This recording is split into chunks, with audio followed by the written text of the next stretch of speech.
Salut tout le monde, j'espère que vous allez bien. Alors aujourd'hui je vous fais une petite vidéo qui m'a été beaucoup demandée. Je vais vous présenter tous mes essentiels, en tout cas ce que j'utilise le plus dans ma cuisine. Je vais vous expliquer comment est-ce que je les utilise, pourquoi je les utilise et où vous pouvez les trouver. Allez, c'est parti. Alors évidemment, si vous me suivez depuis un petit bout de temps, vous savez que j'utilise des protéines végétales. D'ailleurs j'ai fait une vidéo à ce sujet que je vous invite à regarder si ça n'est pas déjà fait.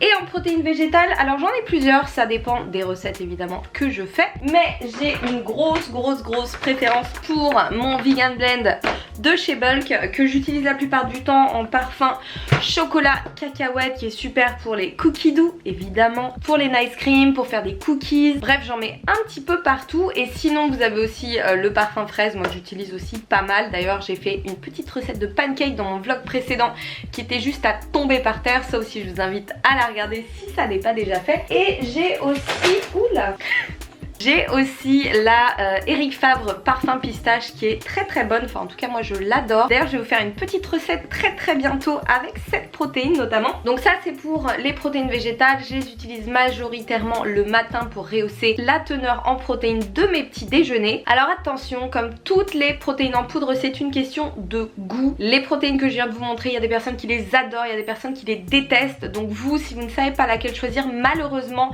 on n'a pas les mêmes papilles, donc il faut que vous fassiez vos essais. Mais en tout cas maintenant vous avez des protéines végétales qui sont franchement bonnes niveau goût, vous n'avez pas d'arrière-goût, donc je suis sûre que dans tous les cas vous allez trouver un parfum qui va vous plaire. Alors justement, en continuant avec les protéines, j'ai un autre indispensable dont je ne peux pas me passer. Alors vous allez voir que tous mes paquets sont vides parce que je les utilise beaucoup. Ce sont des pâtes à base de légumineuses. Alors il y en a plein de différentes. Vous avez des fusilli, vous avez des macaronis, vous avez même des spaghettis. Et toutes ces pâtes là, elles sont sans gluten, elles ont une teneur en protéines qui tourne autour de 20 grammes, de 20% de protéines. Et elles sont toutes aussi bonnes, voire meilleures que les pâtes normales. Donc si vous ne connaissez pas, je vous invite à switcher, à passer des pâtes de blé à ce genre de pâtes de légumineuses. Vous en avez à base de lentilles corail, vous en avez à base de haricots noirs, vous en avez à base de pois chiches. Donc encore une fois, testez, trouvez celles qui vous plaisent et surtout faites-vous plaisir avec de bonnes petites recettes. D'ailleurs dans mon prochain Vegelicious, évidemment je vous propose des petites sauces en accompagnement de ces pâtes là. Vous allez voir, ça va être absolument délicieux. Une autre de mes addictions totales, et ça vous le voyez venir je pense, il s'agit du... Je pense que si vous me suivez depuis un certain temps, vous connaissez mon amour pour ce petit peanut butter en poudre. Alors ça c'est absolument génial. Ce sont des arachides qui ont été dégraissés. Donc en général vous avez, alors selon les marques, parce que là par exemple j'en ai commandé d'autres pour les essayer. Vous avez entre 70 et 85% de lipides en moins que du peanut butter normal. Donc évidemment quand on surveille un petit peu ces macros, c'est plutôt pas mal parce que les lipides grimpent très vite. Et quand on est super gourmande comme moi, c'est plutôt pas mal aussi parce qu'on peut se faire plaisir beaucoup plus souvent. Donc ce petit peanut butter en poudre, ça fonctionne tout simplement en rajoutant une quantité à peu près égale d'eau à la poudre et vous mélangez, vous avez une pâte onctueuse que vous pouvez rendre plus ou moins solide, plus ou moins liquide en fonction de l'utilisation que vous pouvez en faire. Donc comme du peanut butter normal, vous pouvez le tartiner, vous pouvez le rajouter à vos porridge, un petit peu à tout ce que vous voulez et c'est super bon. Pour les végétaliens, ça permet en plus d'augmenter les apports en protéines puisque vous avez sur une portion 5 grammes de protéines, donc ça c'est plutôt pas mal. Et les compositions sont plutôt clean en général. Donc vous avez évidemment dans le PB2 un petit peu de sucre qui est ajouté, mais à part ça il n'y a pas grand chose d'autre que des cacahuètes et il me semble que c'est pareil pour celui-ci. Alors celui-ci il est encore mieux parce qu'il est édulcoré à la stevia, donc édulcorant naturel, il n'y a plus qu'à tester. Alors où est-ce que vous les trouvez? C'est pas encore super simple à trouver en France parce que malheureusement c'est pas comme aux États-Unis ou en Angleterre où vous avez des Whole Foods, où vous pouvez même les trouver en supermarché parfois. Nous il faut les commander sur internet, donc évidemment vous avez Amazon qui les propose et sinon vous pouvez aussi en trouver sur Optigura. Moi ceux-là je les ai eu chez Optigura et sinon sur Paris vous avez toujours le shop des San qui en vend. Je vous mets l'adresse en barre de description. En tout cas si vous ne connaissez pas, testez, mais je suis sûre que la plupart d'entre vous connaissent déjà. Alors ça, c'est devenu un autre indispensable dans mon alimentation, ce qui est plutôt nouveau puisque il y a encore quelques mois, j'étais en low carb avant de passer au végétal, donc je m'interdisais totalement cet aliment qui est tout simplement les dattes. Et les dattes, et bah écoutez, c'est absolument génial pour sucrer vos recettes. C'est un super édulcorant naturel. C'est une source de glucides très concentrée, donc éventuellement en pré-entraînement, si vous avez une grosse séance, ça peut être pas mal du tout. Moi personnellement, je m'en sers notamment pour ma cookie dough et pour d'autres recettes. Et je vous avoue par contre que c'est très difficile de les garder chez moi sans y toucher, donc ça demande une grande force mentale. Mais bon, vous savez que je suis ultra gourmande. D'ailleurs, si vous l'êtes aussi, vous pouvez tester les dattes fourrées au PB2 ou au peanut butter en poudre, c'est extraordinairement bon. En tout cas, vous avez plusieurs variétés. Les plus communes sont les Deglet Nour et les Medjool. Les Medjool sont beaucoup plus tendres, sont beaucoup plus chers aussi. Donc si vous utilisez les dattes plutôt pour des préparations, pour des recettes, moi je vous conseille de prendre les Deglet Nour. Je les prends évidemment chez Coro, elles sont dénoyautées, c'est super pratique. Donc voilà, une petite gourmandise toute simple, toute naturelle, à consommer par contre avec modération. On passe sur le salé maintenant avec l'indispensable sauce soja. Alors je l'utilise énormément dans mes recettes. J'en prends une réduite en sel parce que sinon ça fait vite monter le sodium. Donc la sauce soja, il vaut mieux l'acheter bio. Et comme je vous le disais, si possible réduite en sel. Elle est présente dans beaucoup de mes recettes, que ce soit pour cuisiner mes légumes ou pour faire de bonnes petites sauces. Alors comme son nom l'indique, la sauce soja est faite à base de soja mais aussi de froment fermenté. Donc si vous êtes intolérant au gluten, tournez-vous plutôt vers du tamari qui aura un goût similaire, un petit peu plus fort cela dit, donc ayez la main un petit peu plus légère. On passe à un autre indispensable dont je ne peux plus me passer, la levure maltée. Alors la levure maltée, c'est marrant parce que la première fois que j'en ai goûté, c'était au tout début de mon passage au végétal et on m'avait dit ouais, utilise la levure maltée, ça va remplacer le fromage. Moi, en grande mangeuse de fromage, j'ai essayé ça, j'ai fait c'est quoi l'arnaque là? Ça n'a pas du tout le goût de fromage quand on est habitué à manger du fromage comme moi.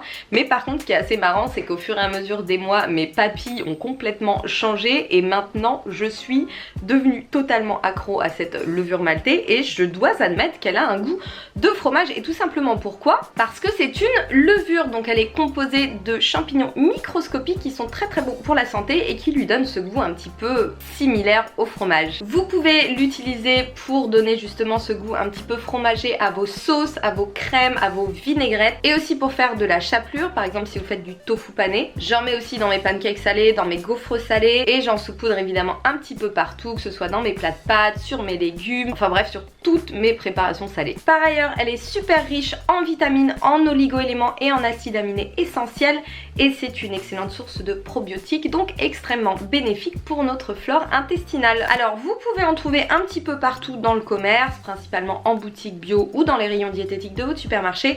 Moi je la commande chez Coro encore une fois parce que je trouve que c'est celle qui a le meilleur goût. Et sinon en boutique bio j'aime beaucoup aussi la Rapunzel, ouais, je crois qu'on dit comme ça, qui a un goût très fort. Donc après à vous de tester et de trouver celle qui vous convient le mieux niveau goût. On continue avec un truc que vous voyez utiliser à peu près tout le temps et j'avoue j'en mets partout, c'est dingue, de la sauce sriracha. Alors je suis désolée, là j'ai acheté un tube tout neuf en vitesse en sortant de la salle parce que j'ai fini la mienne. Normalement j'en ai une biologique qui est de bien meilleure qualité. Celle-ci contient des épaississants, colorants et stabilisateurs, donc c'est pas le top, il vaut mieux la prendre bio. Mais en tout cas, qu'est-ce que c'est que la sauce sriracha? Vous avez été nombreux à me le demander. C'est tout simplement une sauce à base de piment, d'ail et de sucre. Alors attention, il n'y a pas tant de sucre que ça. Elle est relativement, voire très macro-friendly comparée à beaucoup d'autres sauces. Donc vous avez 70 calories pour 100 grammes et en général, ce genre de sauce on en utilise très peu parce que c'est très fort en goût.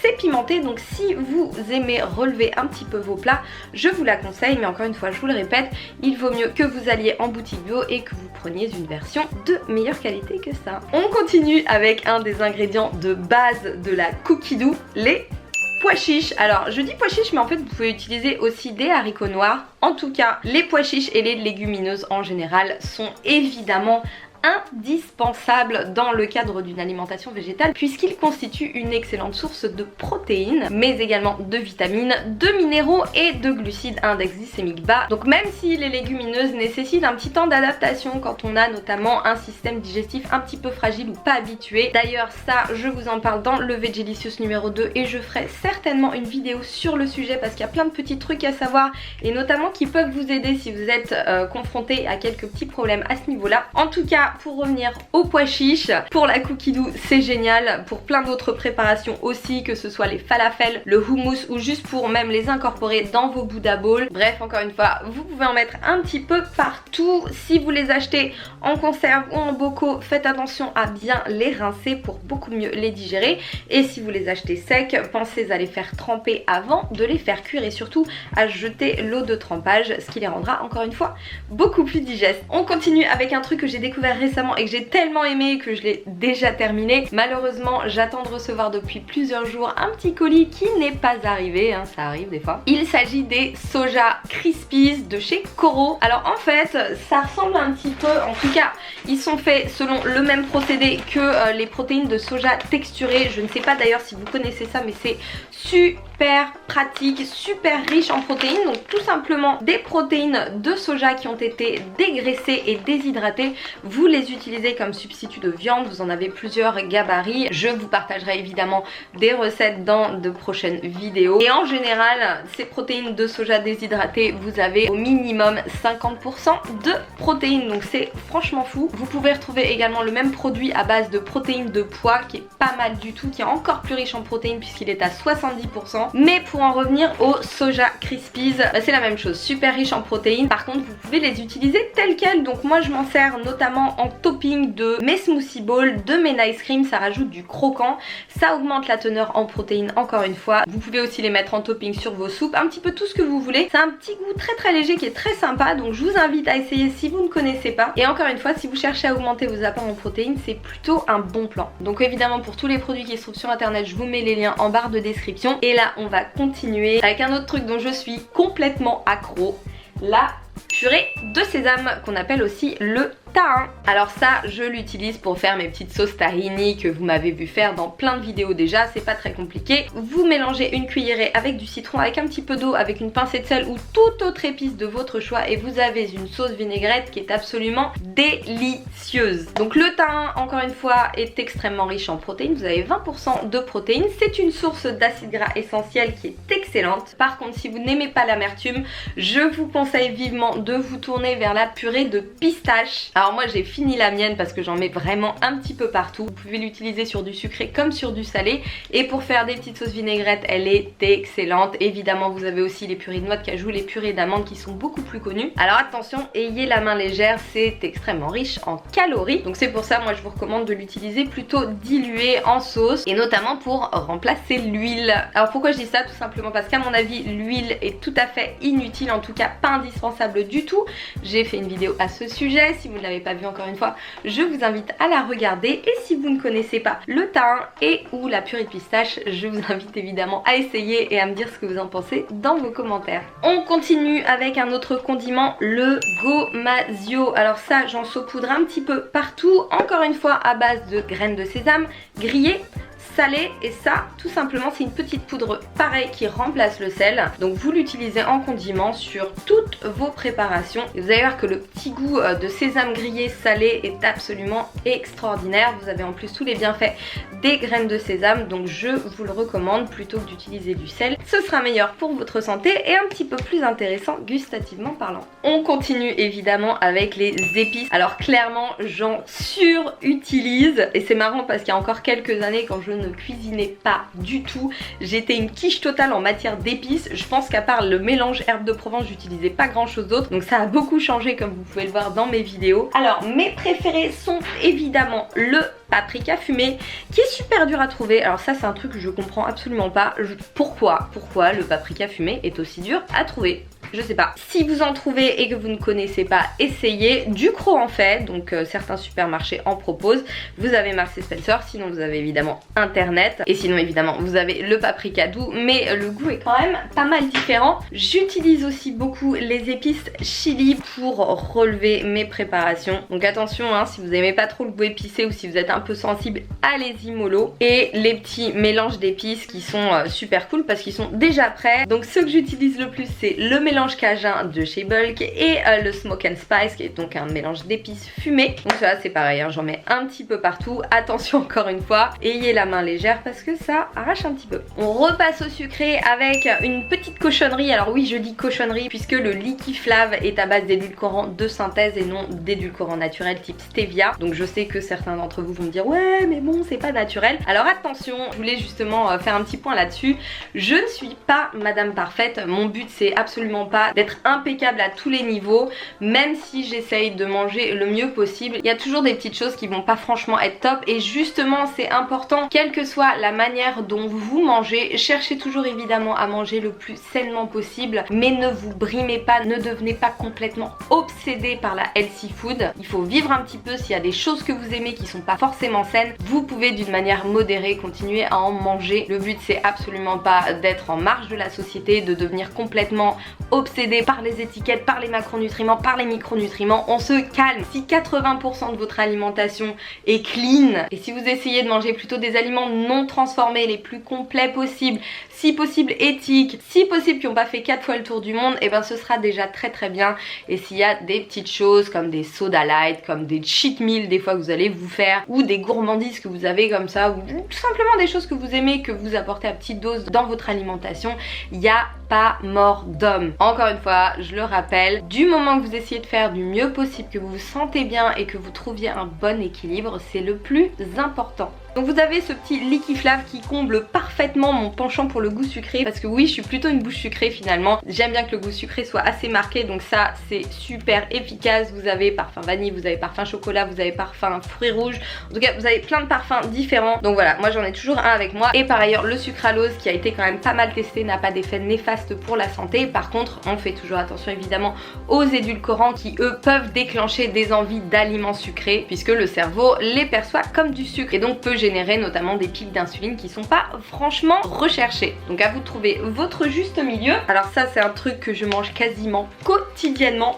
le tempeh. Le tempeh est fait à base d'haricots de soja fermentés, donc encore une fois c'est une excellente source de probiotiques et c'est juste super bon. Donc quand on mange végétal, c'est typiquement le genre d'aliment qui est intéressant à ajouter à son alimentation puisqu'il vous apportera évidemment des protéines. Et alors faites attention lorsque vous le cuisinez, le tempeh est relativement sec, donc il absorbe le liquide que vous ajoutez. Donc moi je vous conseille de soit le faire mariner, soit de le cuire avec un mélange de sauce soja, vinaigre balsamique ou un petit peu tout ce que vous voulez. Et si vous ne connaissez pas, franchement c'est super bon. Donc vive le tempeh. Vous pouvez même en faire des brochettes pour l'apéritif, c'est super bon. Vous pouvez le faire caraméliser, vous le passez au four. Enfin bref voilà, moi je pense que c'est une des choses dont je ne peux plus me passer à l'heure actuelle. Alors il se trouve pas partout, ça c'est le genre de choses que j'aimerais un jour qu'on arrive à trouver en grande surface. Pour le moment il faut plutôt aller en boutique bio. Et pour le préparer, vous avez plein de petites idées dans mes vidéos, il y en a plein d'autres qui vont arriver. Il y aura évidemment des recettes dans le Vegelicious numéro 2. Donc voilà, encore un truc à tester si vous ne connaissez pas, que vous mangiez végétal ou non d'ailleurs. Ça vous permet tout simplement de varier vos sources de protéines et en plus c'est super bon pour la santé. On a fini pour tout ce qui se mange. Alors j'ai deux autres essentiels plutôt santé cette fois-ci, avec évidemment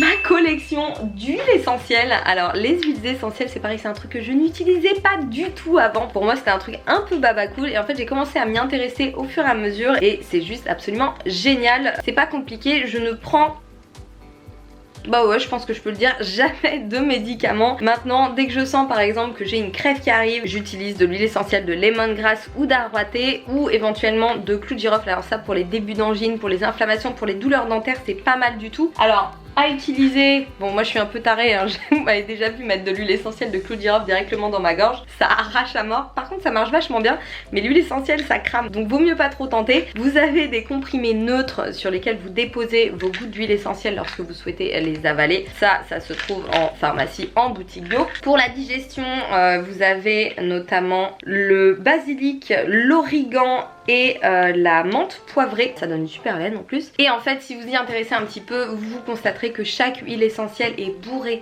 de vertus. Donc ça c'est vraiment quelque chose que je vous recommande. Je sais pas si c'est mon côté trentenaire qui fait que je me suis davantage intéressée, mais en tout cas je peux vous confirmer que c'est ultra efficace et qu'en plus c'est totalement naturel.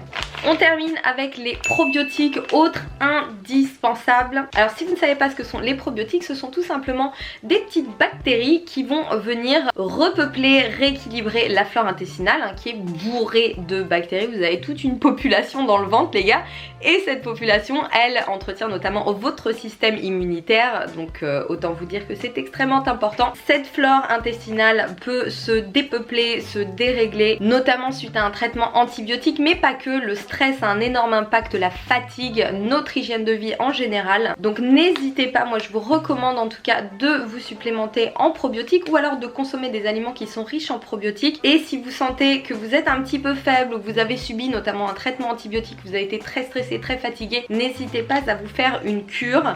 N'oubliez pas aussi que vos intestins sont le siège de votre production de neurotransmetteurs, donc une bonne santé intestinale va influencer votre bien-être général et évidemment votre digestion. Donc les probiotiques, attention à en prendre de bonne qualité, vérifiez qu'ils sont composés de souches connues. Il faudra peut-être que vous en essayiez plusieurs parce que selon vos besoins, vous n'aurez pas forcément besoin des mêmes souches, hein. On a plein de souches de bactéries différentes, vous en avez à peu près 5 qui sont reconnues, qui sont très efficaces, et assurez-vous que vos suppléments contiennent au minimum 2 milliards de bactéries. Donc voilà, dites-moi dans vos commentaires si vous vous supplémentez en probiotiques, si vous voulez d'ailleurs que je fasse une vidéo entièrement sur le sujet parce qu'il y a beaucoup de choses à dire. Et encore une fois, si vous avez des petits troubles digestifs ou un système digestif un petit peu fragile, n'hésitez pas à vous supplémenter et à voir ce que ça donne, comment votre corps réagit. Ça sera intéressant plutôt que de prendre des médocs type Smecta qui vous apporteront pas grand chose. Voilà, on a fait le tour. J'espère que cette vidéo vous a intéressé, j'espère qu'elle vous aura donné des petites idées ou peut-être des informations que vous n'aviez pas. Laissez-moi un petit commentaire pour me dire ce que vous en avez pensé ou si vous avez des questions. Et évidemment, je ne pouvais pas terminer cette vidéo sans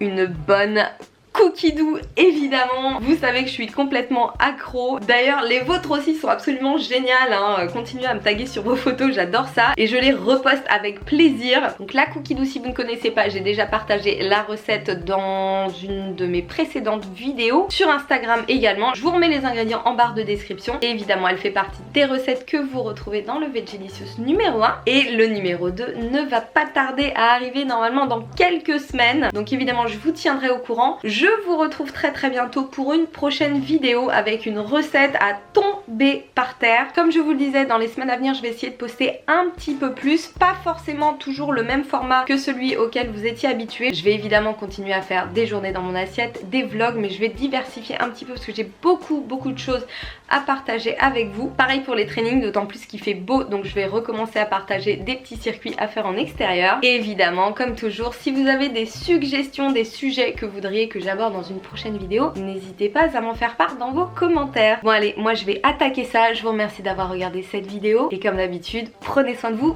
entraînez-vous bien, mangez bien et je vous dis à la prochaine.